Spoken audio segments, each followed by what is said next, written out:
What's up, ACDA? How you doing? That's not good enough. What's up, ACDA? How you doing? My name is John Stafford. I'm the National R&R Jazz Chair for ACDA. Thank you so much for being here. These students behind me worked really hard all day today, and most of yesterday, putting together a wonderful set for you. This is going to be a great concert tonight, and both groups sound wonderful, and thank you so much for being here. I like to thank quite a few people. I might miss some people, but I especially like to thank the staff here at the Moody. They've been wonderful to work with. Give them a hand for that.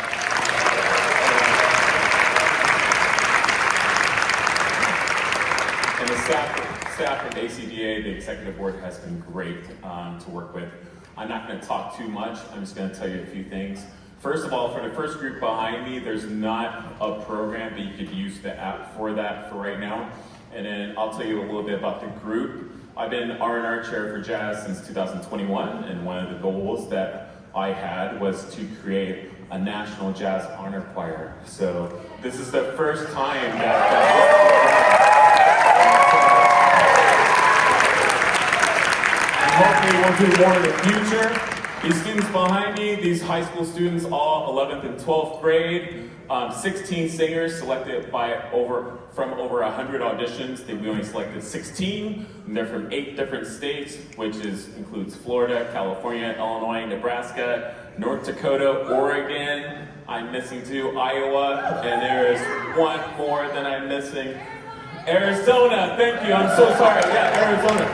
And so this has been a great time. We're going to get started, and directed by the professor of vocal jazz studies from the University of North Texas, Ms. Jennifer Barnes. Yeah, give it up for her.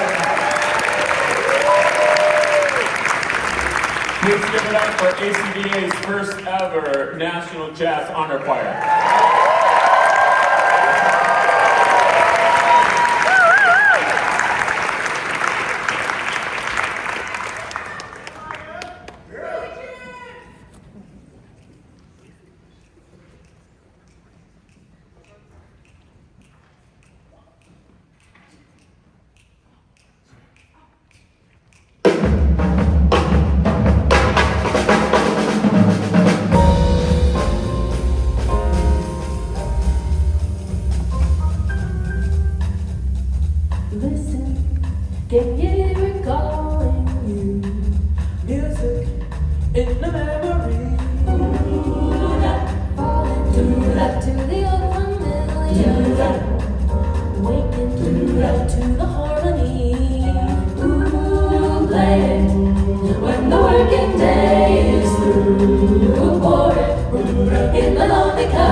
We are here to turn it up, in fact, right?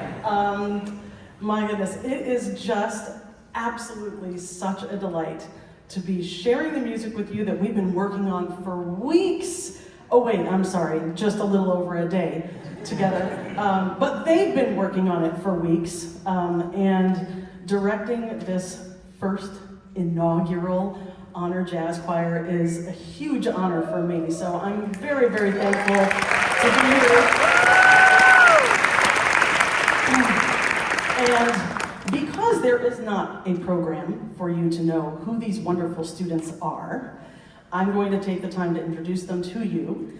And I'm going to do that by section because 16 is a lot of individual applauses. So if you'll cooperate with me, we're gonna meet each section of this choir up here on stage.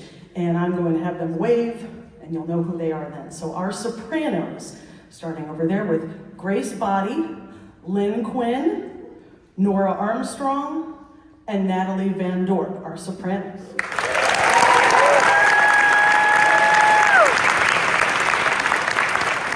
Our altos, Lucy LaViolette, Maya Prue, Kat Nielsen, and Mayatri Barath.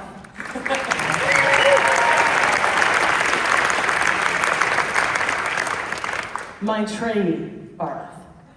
Sorry, there we go. Okay, she went by Mai the whole time, so okay, anyway, here we go.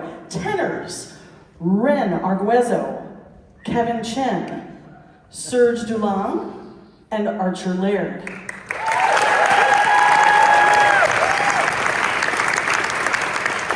Last but not least, of course, our basses. Roman Zamitis, Max Farkas, Andrew Boncafo Ifofa, sorry, there we go, and Trace Tisber.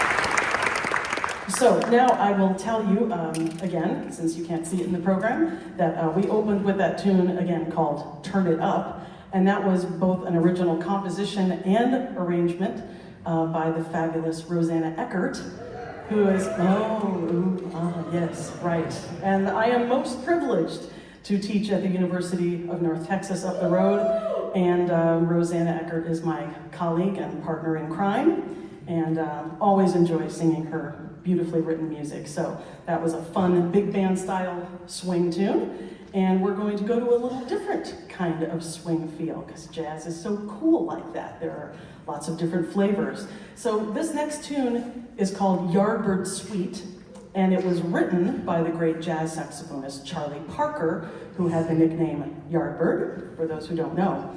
And I wrote this arrangement a few years ago for my vocal group, UNT Jazz Singers, to perform at the Jazz Education Network Conference. At that time, they were featuring, the artists who were being featured that year were Charlie Parker and then Roy Hargrove, who had passed away, a young, well, relatively young phenom on the jazz trumpet. And so when I heard that those artists were being honored, I said, oh, well, wait a minute. Roy Hargrove, of whom I happen to be a big fan, did an album in tribute to Charlie Parker. So I decided to adapt the Roy Hargrove, Stephen Scott duo arrangement, which we listened to yesterday, right? It's fun.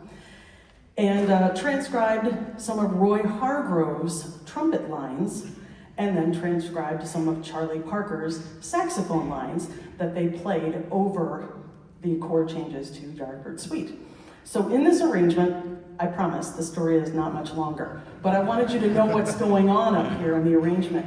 So you're going to hear melody solos by a whole lot of people, Grace, Maya, Max, Trace, Lynn, Andrew, Nora, Ren, and Kat.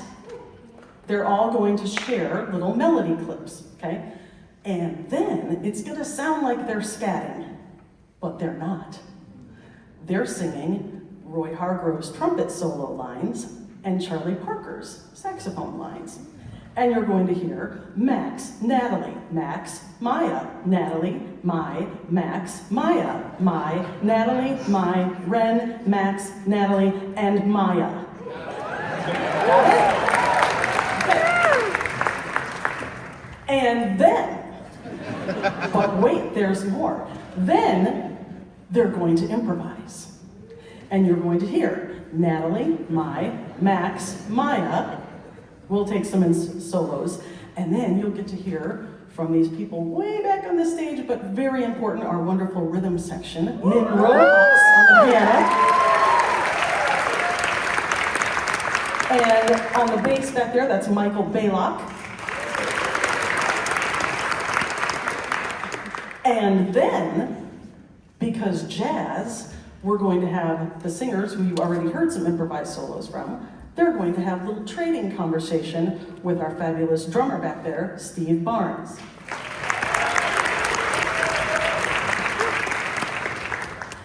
And then, you're gonna hear the melody solos in case you missed them the first time. You'll get to hear them all again, but because jazz, they're gonna take some liberties, so it'll sound a little different the second time, because that's what we like to do in jazz.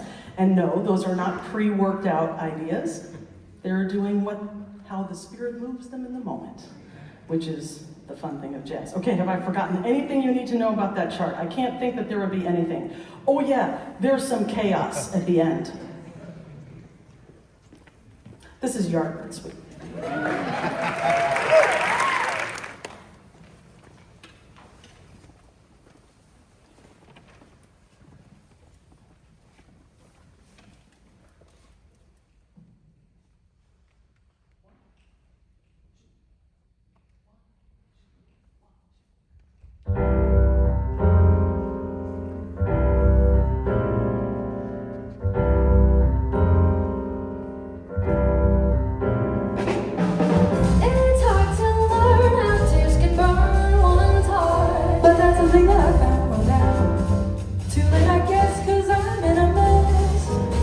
My faith has gone wild, lead me on this way. I thought there'd be no price on love, but I had to pay.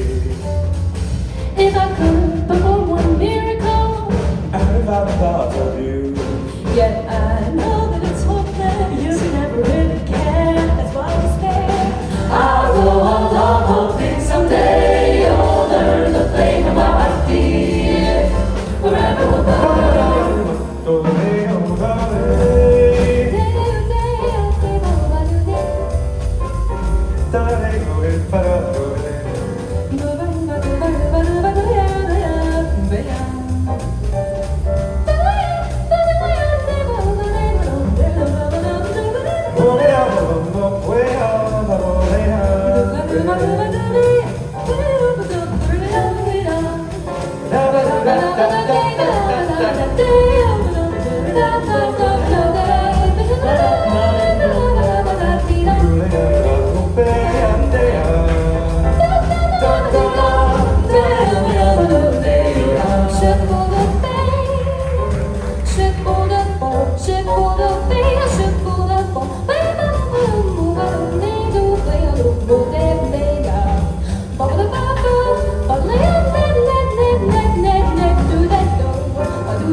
next piece is kind of an unusual one in the category of ballad because, first of all, it's in 3, and, well, it's just different, you'll hear. The song was written by Fred and Doris Fisher, and it's called Whispering Grass. And the arrangement from which this arrangement was inspired, I know that's confusing, but was by a wonderful jazz pianist living in the Los Angeles area. His name is Jeremy Sisikind, and he performed this. Oh, and some of you know Jeremy. And so he did this piece with a wonderful singer, and as sometimes happens with my student writers at UNT, one of my students was listening to this, I was listening to this, and we said, this is beautiful, and they would make a lovely piece to do with an ensemble. So Zach Yaholkovsky is his name, and he adapted that recording to use with a vocal jazz ensemble. I'm happy to say that this is a published chart, fairly newly published, by Kerry Marsh on his wonderful website, so you can get this if you were inclined to do it. It's called Whispering Grass. Like I said, you're going to hear melody solos from Lynn, and then Max is going to join for a duet moment. Also from Nora, and then you will hear, again, from our pianist Min, and some more melody solos by Maya and Lucy. This is Whispering Grass.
Thank you.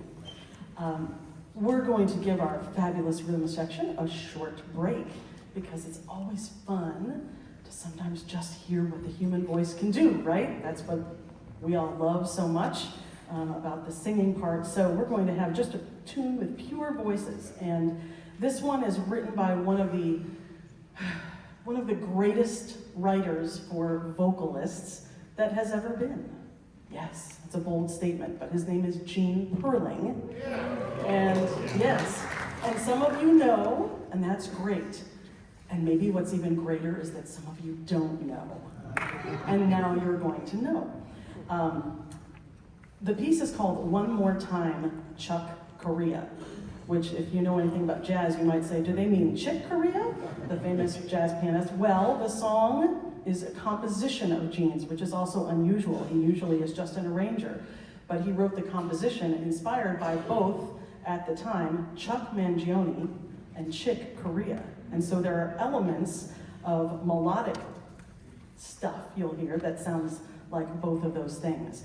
And the accompaniment figures that the singers sing have a lot of rhythmic drive in the way that a lot of music that Chick Corea would have written. So this is One More Time, Chuck Corea. We're going to feature Natalie on the melody part throughout and Mai on the bottom part of that duet throughout the piece. We should also say you're going to hear a lot of nice low notes from our low basses who you've already met. So we hope you will enjoy One More Time, Chuck Corea.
can't believe it. After all this long build-up, we're about to sing the last piece for you.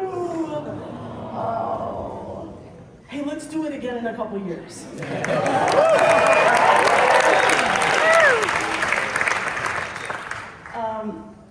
Before we sing the last piece of our set for you, and then there will be just a short break for a reset before Central Washington's going to come out and knock all of our socks off. That's going to be fabulous. But I want to say a few thank yous that are very, very important. Again, this has just been an extraordinary couple of days, or less even than 2 full days. And so I want to start by saying thank you a million times over to the teachers of these fine students up here. So would you wave at us?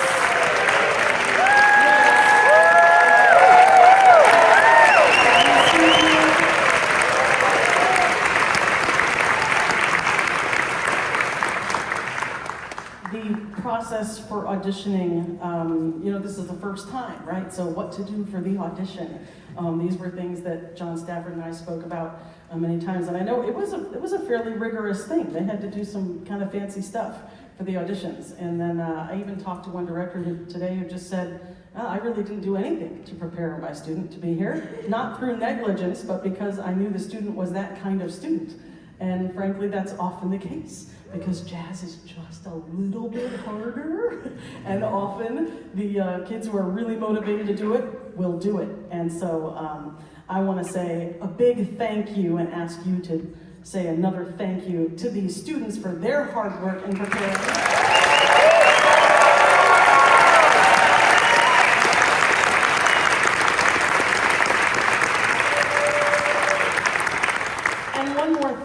Because I think there are some parents of these people in the room also. So let's say thank you to them. Parents, wave.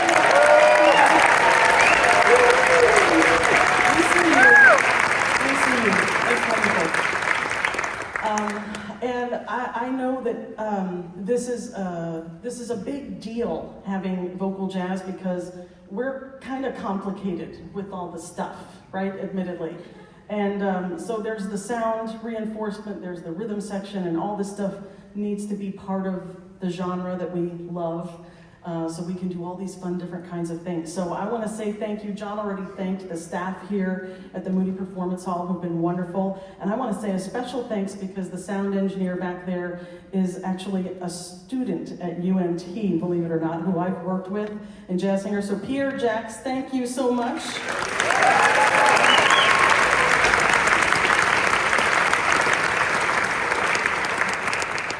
I know there are so many people who have been behind this, and I've gotten so many lovely people reaching out to me saying, hey, it's about time there was vocal jazz. And I just want to say, this is really nerdy to admit this, but I saved the voicemail that Edie Copley left for me. Y'all know Edie Copley, right? And she called me, and essentially, I don't know if she's here tonight or not, but she called me, and basically, if you know her, this won't surprise you at all. The message sounded something like, so, we have this vision of doing, National Honor Jazz Choir. It's gonna happen. And this is like 3 years ago, like over 2 years ago, right? And she said, and so you're going to direct it. And so just call me back to say yes. That's literally, I have the message saved, proof that I'm not far out.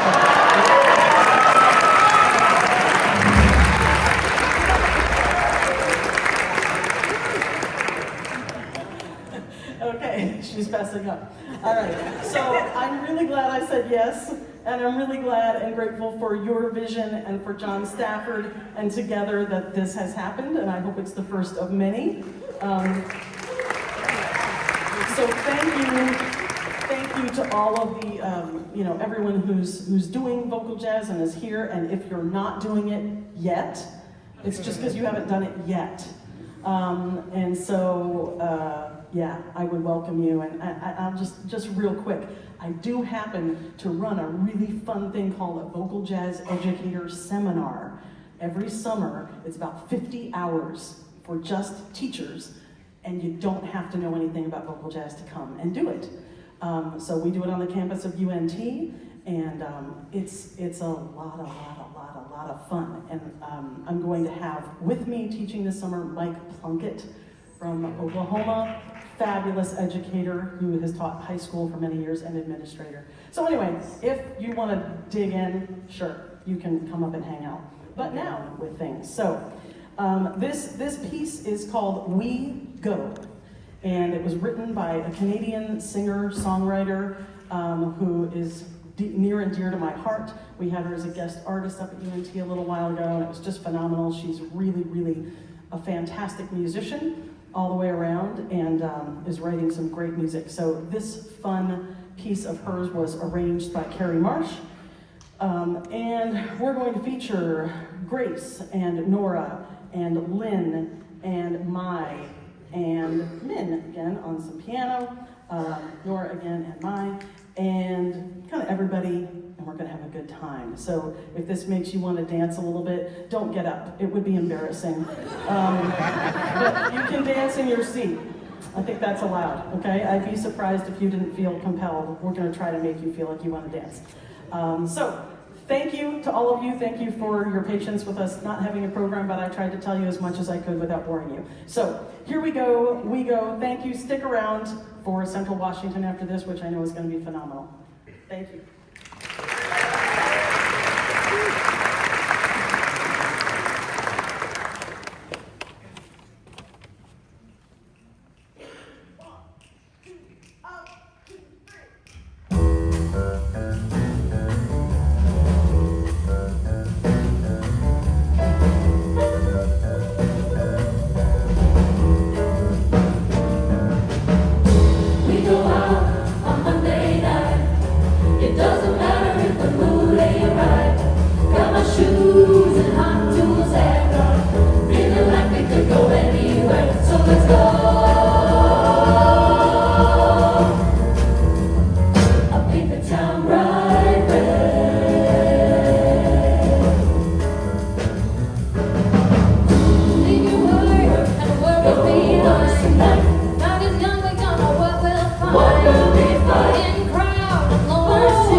Till morning.